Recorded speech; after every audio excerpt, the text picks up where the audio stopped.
Alice's Adventures in Wonderland by Lewis Carroll. Chapter 1. Down the Rabbit Hole. Alice was beginning to get very tired of sitting by her sister on the bank and of having nothing to do. Once or twice she peeped into the book her sister was reading, but it had no pictures or conversations in it. And what's the use of a book, thought Alice, without pictures or conversation? So she was considering in her own mind, as well as she could, for the hot day made her feel very sleepy and stupid, whether the pleasure of making a daisy chain would be worth the trouble of getting up and picking the daisies, when suddenly a white rabbit with pink eyes ran close by her. There was nothing so very remarkable in that, nor did Alice think it so very much out of the way to hear the rabbit say to itself, oh dear, I shall be late." When she thought it over afterwards, it occurred to her that she ought to have wondered at this, but at the time it all seemed quite natural. But when the rabbit actually took a watch out of its waistcoat pocket and looked at it, and then hurried on, Alice started to her feet, for it flashed across her mind that she had never before seen a rabbit with either a waistcoat pocket or a watch to take out of it, and burning with curiosity, she ran across the field after it, and fortunately was just in time to see it pop down a large rabbit hole under the hedge. In another moment down went Alice after it, never once considering how in the world she was to get out again. The rabbit hole went straight on like a tunnel for some way, and then dipped suddenly down, so suddenly that Alice had not a moment to think about stopping herself before she found herself falling down a very deep well. Either the well was very deep, or she fell very slowly, for she had plenty of time as she went down to look about her and to wonder what was going to happen next. First she tried to look down and make out what she was coming to, but it was too dark to see anything. Then she looked at the sides of the well, and noticed that they were filled with cupboards and bookshelves. Here and there she saw maps and pictures hung upon pegs. She took down a jar from one of the shelves as she passed. It was labelled Orange Marmalade, but to her great disappointment it was empty. She did not like to drop the jar for fear of killing somebody, so she managed to put it into one of the cupboards as she fell past it. "Well," thought Alice to herself, "after such a fall as this I shall think nothing of tumbling downstairs. How brave they'll all think me at home! Why, I wouldn't say anything about it even if I fell off the top of a house," which was very likely true. Down, down, down. Would the fall never come to an end? "I wonder how many miles I've fallen by this time," she said aloud.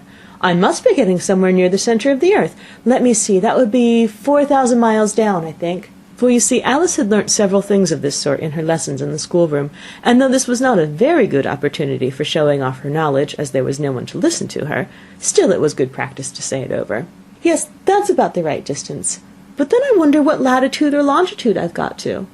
Alice had no idea what latitude was, or longitude either, but thought they were nice grand words to say.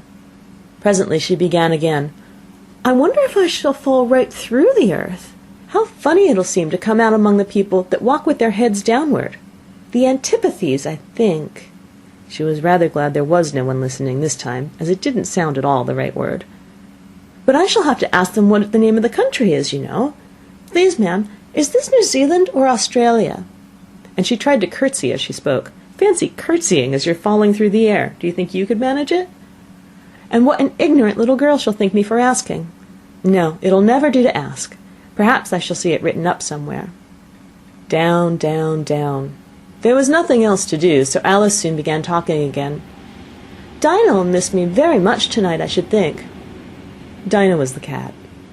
"I hope they'll remember her saucer of milk at tea time. Dinah, my dear, I wish you were down here with me. There are no mice in the air, I'm afraid, but you might catch a bat, and that's very like a mouse, you know. But do cats eat bats, I wonder?" And here Alice began to get rather sleepy, and went on saying to herself in a dreamy sort of way, "Do cats eat bats? Do cats eat bats? And sometimes, do bats eat cats?"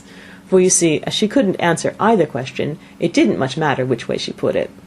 She felt that she was dozing off, and had just begun to dream that she was walking hand in hand with Dinah, and saying to her very earnestly, "Now, Dinah, tell me the truth, did you ever eat a bat?"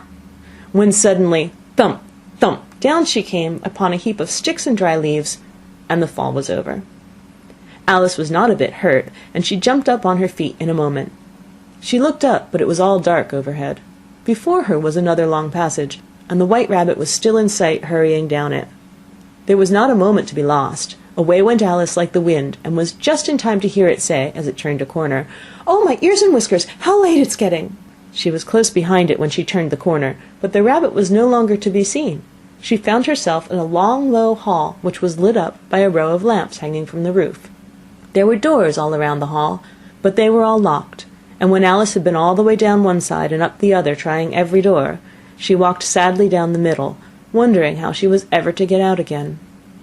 Suddenly she came upon a little three-legged table, all made of solid glass. There was nothing on it except a tiny golden key, and Alice's first thought was that it might belong to one of the doors of the hall. But alas, either the locks were too large or the key was too small, but at any rate it would not open any of them. However, on the second time round she came upon a low curtain she had not noticed before, and behind it was a little door about 15 inches high. She tried the little golden key in the lock, and to her great delight it fitted. Alice opened the door and found it led into a small passage, not much larger than a rat-hole. She knelt down and looked along the passage into the loveliest garden you ever saw. How she longed to get out of that dark hall and wander about among those beds of bright flowers and those cool fountains, but she could not even get her head through the doorway.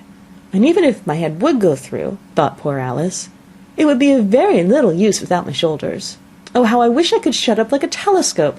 I think I could, if I only know how to begin. For you see, so many out-of-the-way things had happened lately, that Alice had begun to think that very few things indeed were really impossible. There seemed to be no use in waiting by the little door, so she went back to the table, half hoping she might find another key on it, or at any rate a book of rules for shutting people up like telescopes. This time she found a little bottle on it, which certainly was not here before, said Alice, and round the neck of the bottle was a paper label, with the words "Drink me" beautifully printed on it in large letters. It was all very well to say "drink me," but the wise little Alice was not going to do that in a hurry. "No, I'll look first," she said, "and see whether it's marked poison or not," for she had read several nice little histories about children who'd gotten burnt and eaten up by wild beasts and other unpleasant things, all because they would not remember the simple rules their friends had taught them, such as that a red-hot poker will burn you if you hold it too long, and that if you cut your finger very deeply with a knife it usually bleeds. And she had never forgotten that if you drink much from a bottle marked poison, it's almost certain to disagree with you sooner or later. However, this bottle was not marked poison, so Alice ventured to taste it, and finding it very nice, it had, in fact, a sort of mixed flavour of cherry tart, custard, pineapple, roast turkey, toffee, and hot buttered toast. She very soon finished it off.